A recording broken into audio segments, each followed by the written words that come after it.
Hello, welcome back. Time for an update, I think.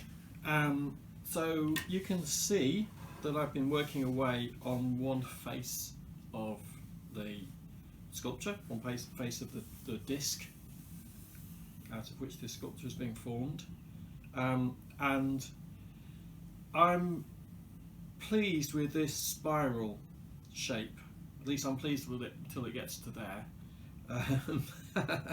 I'm not quite sure what it needs to do here, so I need to work on that. There needs to be more wood taken out of this, but essentially I feel like this is probably the shape that I want this face to have. Obviously with a lot more work on it to get it right. And at the moment it's all at one level. This section, I'm very aware, is all at one level, and it needs to kind of start to slope down, so there needs to be some off this, and it may well, as I say, curl round and drop down in a different kind of way. But the basic principle of the spiral is here, and you can probably see there's a beginnings of a second spiral. There'll be a much shorter one that will come off here and probably just disappear out around here, and that, once cleaned up, will probably be this face of the disc, as I say, with a lot more work on it. There's a couple of other things that are preoccupying me as I'm working on it.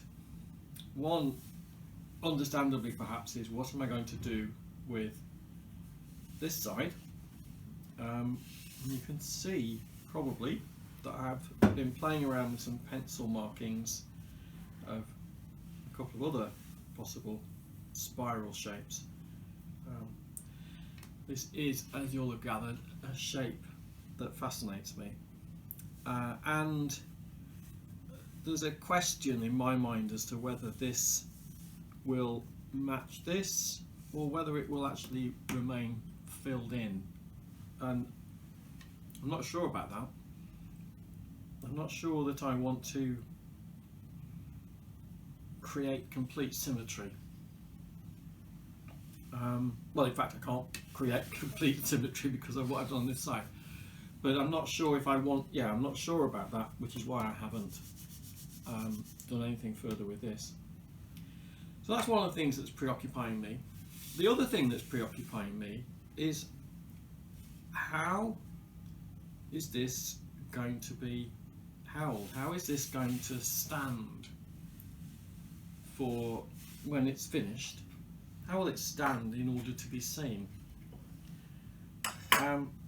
And because it's typically with a sculpture, you choose a particular direction, you choose a particular way in which you want it, what you want to be the bottom, what you want to be the top, and you mount it so that it's fixed on that, in that direction. I'm not so sure about with this, and I think it comes about because it's a disc, and I find myself returning to the idea over and over that I want the viewer to have some choice about the perspective from which they view it, so that I don't make that decision. Now, how I achieve that, I'm not entirely sure at this point. I think there's probably two ways of doing it. One is I make some kind of a stand, and such that you can pick it up and you can place it in different ways in the stand. So you can place it like that, or possibly in any way. That would be one way of doing it, is just have a stand that it just stands up in, but you can move it around. That's an option.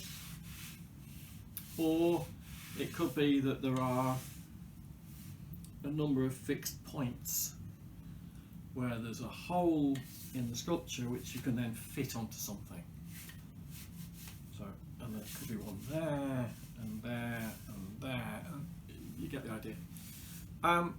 So I haven't made a decision about that. I'm I just noticed I'm quite preoccupied by it in a kind of curious way. Not bothering me, I just kind of think it's interesting, and I think it's it comes out of this being a disc, essentially, because lots of sculptures that I've made, almost the first thing I've done is decide which way is up, as it were, where's the bottom, where's the bit that's going to be mounted, and I've worked from there. And in making that decision early on that this is going to be a disc, I think I've changed that. And as I say, I'm curious about it, I'm interested in it, and I will keep it in my thoughts as I continue to work. Okay, time for me to get on.